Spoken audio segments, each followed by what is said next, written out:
Fox News alert, if you're just waking up, overnight, police coming under heavy fire as violence explodes again in Ferguson, Missouri, exactly 1 year after Michael Brown's death.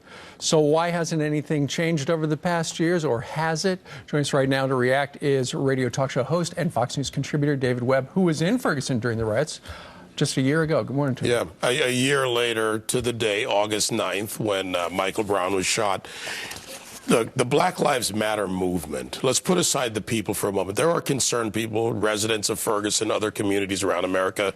They want to deal with the issues of crime, of policing. Where there are bad cops, there's a way to deal with that.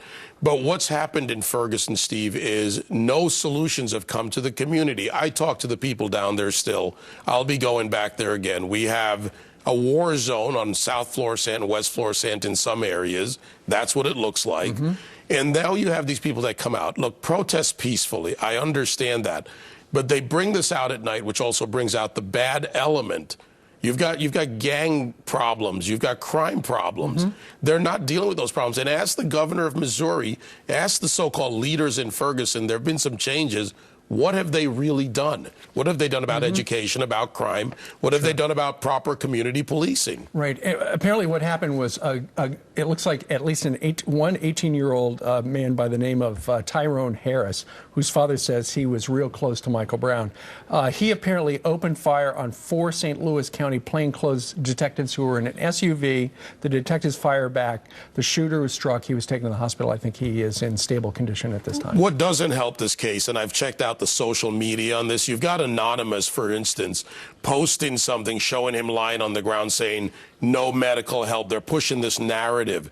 The anarchists, the other groups that become involved in this, they're the ones that when you look at this Black Lives Matter movement, largely being led by charlatans, intellectual sheep, and for that matter, useful idiots, some of them. Again, difference with those groups and those people from the people who actually want to do something. The business owners who still haven't recovered their businesses. Apparently he is in critical, not stable condition at this Don't point. shoot at the cops. I mean, come on, let's go for a simple lesson. Obviously. You shoot at police officers wearing a vest that says police, they're going to shoot back. Absolutely. Here's another story that has outraged people. Down in Alabama, in Roebuck, Alabama, a detective was beaten. He was pistol whipped until unconscious by an ex-felon. And what's terrible about this story is that people have posted photos on Facebook and social media, and they're mocking him. The suspect, Jannard Cunningham, apparently disobeyed when questioned when stopped, then hit the officer in the head with his own gun. While he was being apprehended, these things started popping up on social media. So here's a difference in how these are reported. You have a police officer, in this case a white police officer, beaten by a 34-year-old, maybe not lifelong, but, a criminal with a significant history who happens to be a black man. Where's the reporting on the crime versus the color of skin?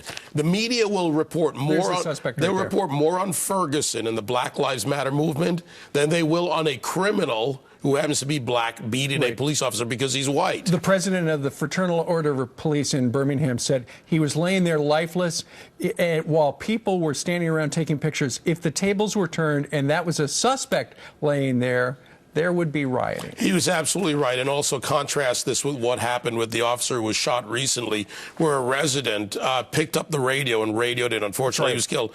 Residents got involved. The cop's been shot. And that, by the way, in a primarily black neighborhood. So this is not black versus white or white versus black. This is good versus bad. And we have to turn around as communities and start doing something about this. The Michael Brown friend who shot at the cops, yes, he's a criminal, but he's reflective of a problem in this country and a permissive environment where the cops are now to be targeted, and they're doing this. And you know what? Hashtag diplomacy may not have worked, but hashtag outrage leads to stupid acts, and these are people's lives. And Black Lives Matter? Sure. How many people were shot this weekend in cities around this country by other criminals who happen to be black or any color for that matter? And like you said earlier, just don't shoot at the cops. That's bad. All right. David, thank you very much for getting up early on this Monday morning. All right. Meanwhile, 20 minutes after the top of the hour, the terror's new target, the Queen. The frightening new ISIS plot just revealed now has her security team in a race against time. Then the popular HBO series Game of Thrones could soon be coming to life in New York. I will let the gods decide my fate. I demand a trial by combat.